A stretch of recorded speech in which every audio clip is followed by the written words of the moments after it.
music bug bit me when I was about 4, after I saw Stevie Wonder on Sesame Street. Very superstitious, writings on the wall. Very superstitious. That was a really important moment in my life. Recording artist Myles Kennedy can trace his success to growing up in Spokane's supportive music community. I do owe a lot of it to my mother. I was probably about 10, and she said, I really would like you to pick an instrument, and started on the trumpet. So that was the beginning.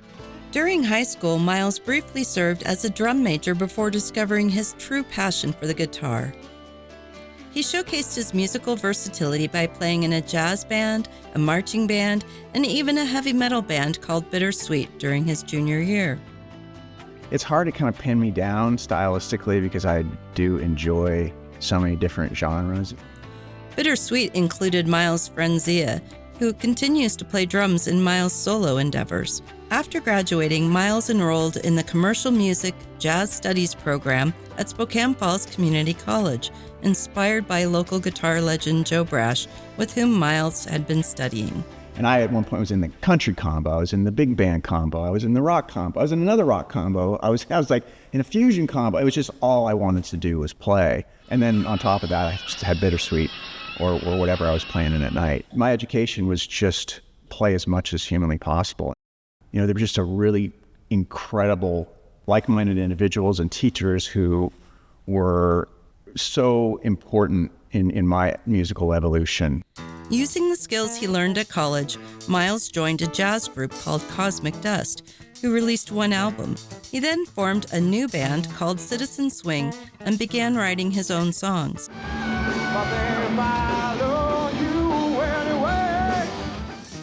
The group released 2 albums, with the second one being written entirely by Myles.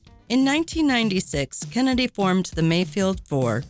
The band created a demo to secure gigs, and one song from the demo, Don't Walk Away, started gaining attention in the music industry.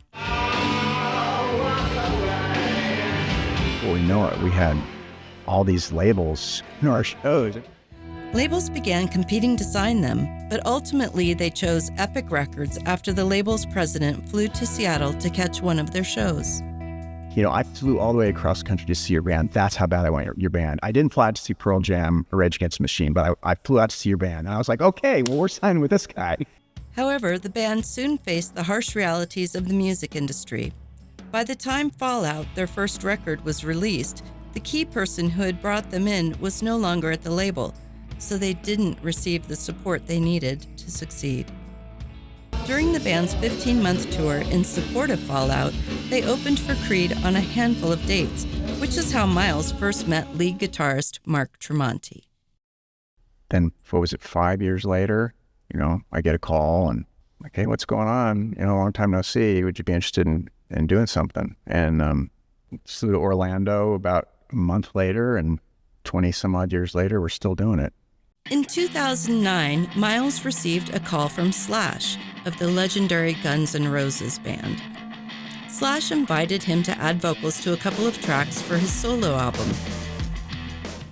This opportunity led to touring with Slash and eventually expanded into a permanent gig.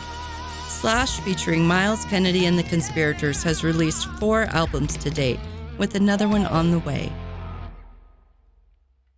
And then the Conspirators, you know, that whole thing happened, and it became a team, a band. 15 years later, been a great ride.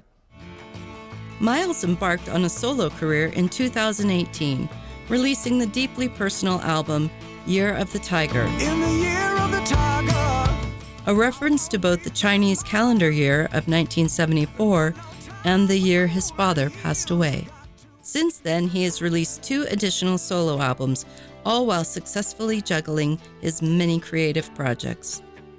I enjoy it, and we've managed to make it work because we have agents and managers who can communicate and carve out windows of time. And there's like this whole ecosystem now between Slash and the Conspirators and Guns N' Roses and then Alter Bridge, and then both Mark and I have our solo bands. Now they've got the Creed playing back together. It all just kind of works. You're basically planning 2 years in advance, though. Like, you always know what's happening for at least 12 months, but usually about 2 years. Myles also enjoyed a once-in-a-lifetime moment in 2008 when he had the chance to jam with members of Led Zeppelin. So I was lucky enough to be brought into the fold for a while, and it was amazing. In 2014, Myles and his wife Selena wanted to combine her work with children's mental health with his love of music. Music was my thing. I loved music, and like y'all have discovered the power of music and how it makes you feel. Together with his former music teacher, Joe Brash, they started the Future Song Foundation.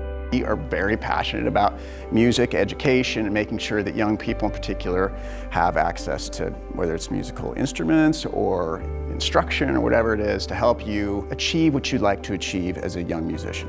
Over the past decade, the foundation has donated dozens of guitars, keyboards, microphones, and more to area schools. It's addictive, that giving. It's just been really fun to see what it's turned into. With the success Kennedy has achieved, he could have settled anywhere, but chose to stay in Spokane. He loves the area and believes that staying here made all the difference for his career. A really great place as a creative. And I knew that if I moved to LA or Manhattan, which I almost did a number of times, came really close, I knew that would affect the work. Overall, Myles Kennedy remains profoundly grateful for his career and isn't slowing down anytime soon. I mean, it's been an insane run. So I don't want to be greedy, but because I feel if it all ends tomorrow, I'm good. It's been a great run. It's exceeded my expectation.